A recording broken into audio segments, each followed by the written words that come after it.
अस्सलामुअलैकुम तमाम दोस्त, रिश्तेदार, मिलने जुलने वाले, इंडिया, पाकिस्तान, मलेशिया, सऊदीया से जो भी देख रहे हैं सबको बहुत बहुत सलाम।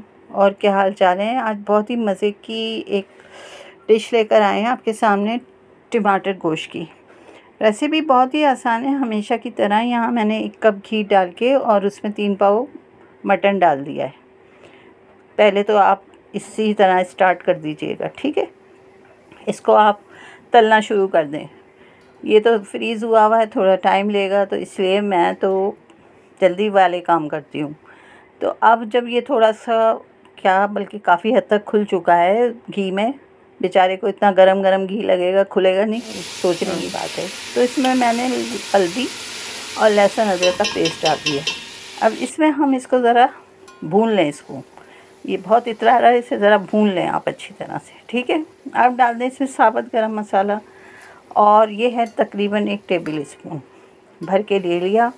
इसको डाल दिया और इसकी भुनाई शुरू कर दी हमेशा की तरह, क्योंकि मैं जो हूँ वो भुनाई पे ज़्यादा ज़ोर देती हूँ, आपको पता ही है। जब ये भुन जाएगा तो हम इसमें 4 दरमियानी साइज़ की प्याज वो डाल देंगे, क्योंकि ये है टमाटर प्याज गोश्त। साथ में डाल दें नमक हस्बे ज़ायका, जितना आपको पसंद हो, और इसको दोबारा मिक्स कर लीजिए अच्छी तरह से। देख लें किस तरह मिक्स हो रहा है। आसान रेसिपी ऐसी होती हैं। अब इसमें डाल दें आप लाल मिर्चें हस्बे ज़ायका। मैंने यहाँ 1.5 टेबल स्पून डाला है।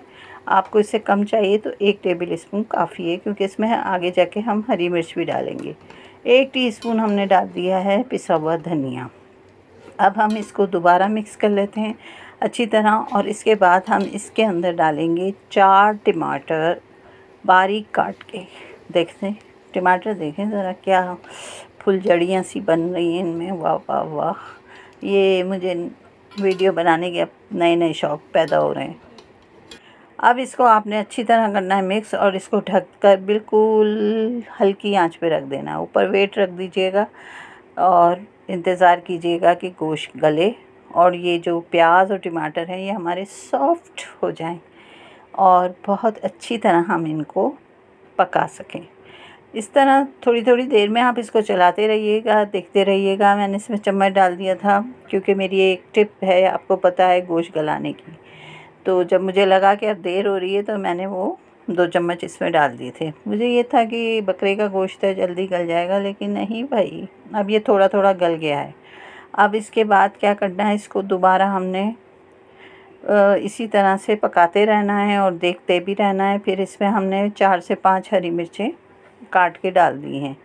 अब हम इसके साथ भी इसको पका लेते हैं अच्छे से, और फिर उसके बाद हम क्या करेंगे, इसके बाद हम इसको वापस ढक देंगे, और ढक के हम इसको पका के थोड़ी देर के बाद फिर इसमें हम पिसा हुआ गरम मसाला शामिल कर देंगे, और फिर इसको मिक्स कर लेंगे और दोबारा ढक्कन लगा देंगे। मतलब ये एक अमल हम 2-4 बार इसी तरह करते रहेंगे। वजह यह है कि गोश्त को गलाना भी है, क्योंकि अभी थोड़ा गला है, पूरा फुल गला नहीं है।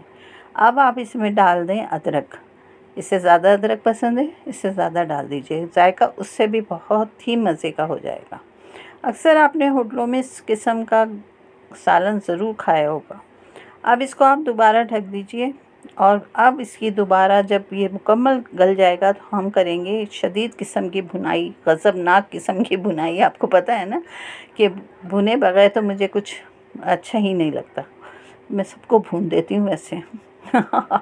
कितनी हंसी की बात है। अब हम इसको थोड़ी देर और पकाने के बाद जब हमने देखा कि अब बहुत अच्छे से गल गया है, तो इसको खूब खूब खूब अच्छी तरह भून लिया। ये देख लीजिए, अब इसका जो घी है ना वो अलग हो रहा है। बस जैसे ये घी और अच्छी तरह अलग होता है, मैं आपको डिश आउट करके ये दिखा रही हूँ। और ये इतना लजीज बना था कि आप खाएंगे ना तो उंगलियां चाट चाट जाएंगी, और उसी वक्त चाटेंगे उंगलियां जब आप खुद पकाएंगे, जब आपको रेसिपी अच्छी लगेगी, जब आप उसको बनाएंगे, जब आप उसको पसंद करेंगे। तो अच्छी लग रही हो तो लाइक शेयर और सब्सक्राइब करें, और मुझे दें इजाज़त। अल्लाह हाफिज़।